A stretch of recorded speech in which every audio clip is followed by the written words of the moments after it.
প্রেমিকার উঠানেই মৃত্যুবরণ করলো প্রেমিক। আমাকে নিয়ে চলো, আমাকে বাঁচাও, আমার চোখ ফুটে গেল, আমাকে কেউ নিয়ে যাও। এমনিভাবে বিয়ের স্বীকৃতি না পেয়ে প্রেমিকার বাড়িতে গ্যাস ট্যাবলেট খেয়ে মৃত্যু যন্ত্রণায় কাতরাতে কাতরাতে শেষ নিঃশ্বাস ত্যাগ করে প্রেমিক স্বপন প্রামাণিক নামের এক ব্যক্তি। সবাই চারপাশ থেকে ভিডিও ধারণ করেছিল, কিন্তু কেউ হাসপাতালে নিয়ে যায়নি। শেষ পর্যন্ত প্রেমিকার উঠানে মৃত্যুবরণ করলো প্রেমিক। পাবনার সাঁথিয়া উপজেলার সামান্যবার গ্রাম থেকে ওই লাশ উদ্ধার করে পুলিশ। প্রেমিক স্বপন পাবনা সদর উপজেলার খয়েরসুতির গ্রামের ইমাম প্রামাণিকের ছেলে।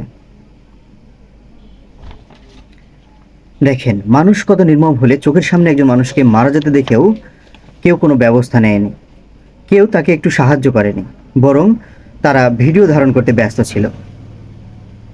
একটা মানুষ চোখের সামনে মারা যাচ্ছে, ভাই, মানবিকতা আজ কোথায়? তাকে বাঁচানোর চেয়ে ভিডিও ধারণ করাটা কি বেশি প্রয়োজন ছিল?